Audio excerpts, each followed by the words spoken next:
21 দিনে বেশি আর লাগবেই না। এরপরে যদি পরিবর্তন না হয় তোমরা আমাদেরকে গালি দিও, কিন্তু আল্লাহর কুতুবদেরকে আজ পর্যন্ত কেউ গালি দিতে পারে না। জোরে কোন পারছে? যদি না পারে তাইলে বাজান যারা নতুন বিশেষ করে আসছেন, খবরদার বাজান কোনো দলাদলি বুঝি না, এই চরমনাই বুঝি না, অমুক টমুক বুঝি না। আমাদের উদ্দেশ্য নেক আমল করা, ইমানকে মজবুত করা, গুনাহ থেকে ফেরা, কলব নরম করা, চোখে পানি নিয়া তারপর কবরে রওনা করা।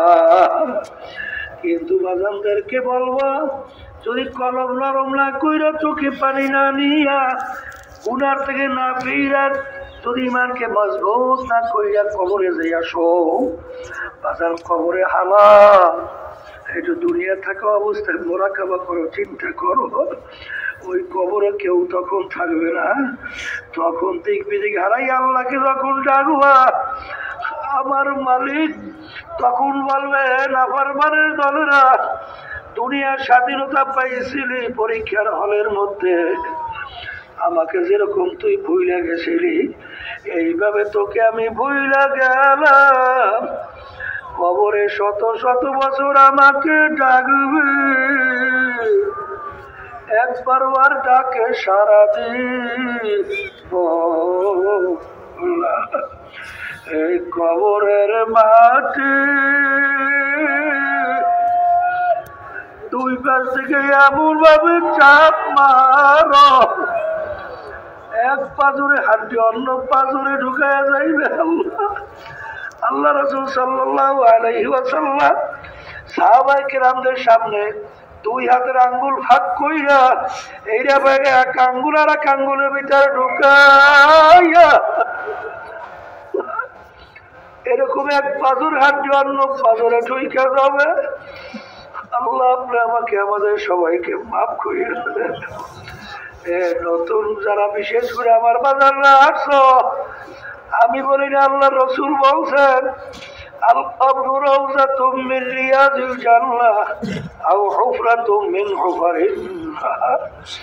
কারো কবর বেহেশতের বাগান হইয়া যাবে। আল্লাহ আপনি আমাদের সবার জন্য কবুল করে নিয়ে, কারো কবর জাহান্নামের আগুনের আল্লাহ গাড়া হইয়া যাবে। আল্লাহ আমাকে আমাদের সবাইকে মাফ কইরা দেন। আল্লাহ রাসূল সাল্লাল্লাহু আলাইহি ওয়াসাল্লাম বলেন, কোন কোন নাফরমানের কবরের ভিতরে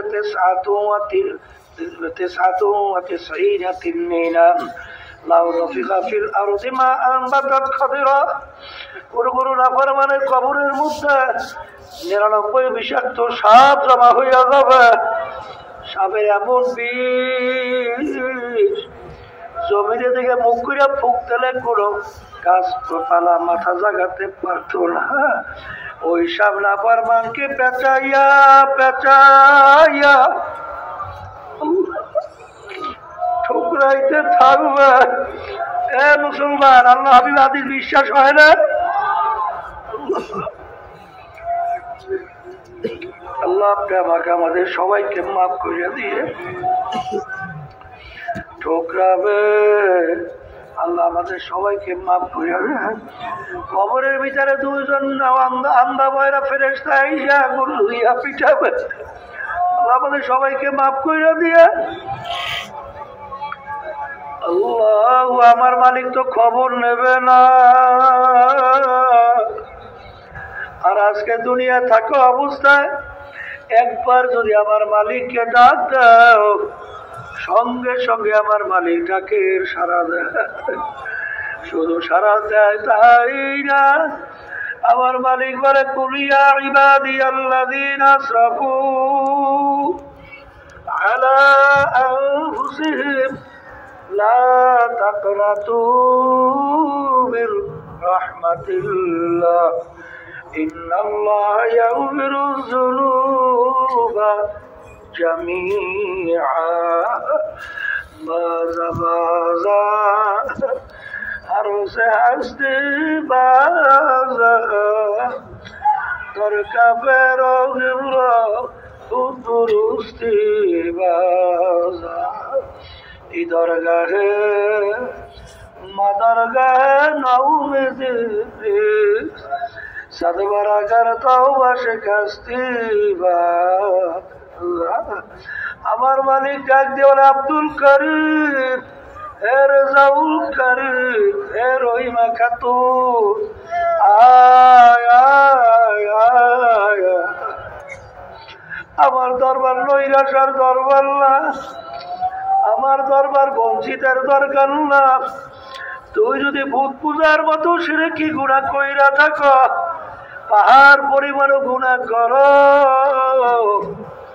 তেলটাকে বাইঙ্গা খালিস তাওবা কইরা তুই আমার দিকে তুইলা দুই চোখের পানি ছাইরা যখন করুণ সুরে ডাক দিবি, এ আমার দয়ার মালিক,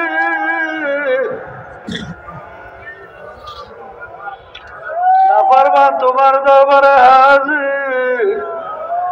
মালিক তুমি সর্বনের ময়দানের দিকে তাকাইয়া দেখো, তোমার বান্দারা বাড়িঘর ফালাইয়া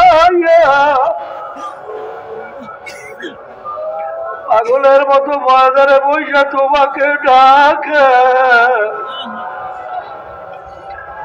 আল্লাহ আল্লাহ,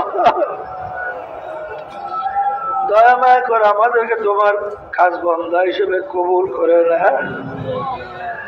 আল্লাহ, বান্দা বান্দি যখন তেলটাকে বাইরে যখন আমার মালিককে ডাক দেবে, আমার মালিক বড় দয়ার মাওলা, বড় মায়ার মাওলা। আল্লাহ আল্লাহ, আমার মালিক ডাক দিয়ে বলে, বান্দা বান্দিরা, আর তুই যখন আমার ছাড়া কোনো দরজা দেখলি না, আমি মালিক ছাড়া কোনো মালিক দেখলি না, আয় আয় তোকে আমার কুদরতি কোলের ভিতরে জায়গা না দিয়া পারবো না। এই যে আমার বাজানদেরকে বলবো, খবরদার, বুঝে আসুক বা না আসুক, ভালো লাগুক বা না লাগুক, বাজান অসুখ হোক, জবানে পার না দিলে মাওলার জিকির চাইরো না। ওইরা দেখে না, দেখলে তো বুঝবেন না। করতে থাকে মাওলার জিকির, করতে থাকে, করতে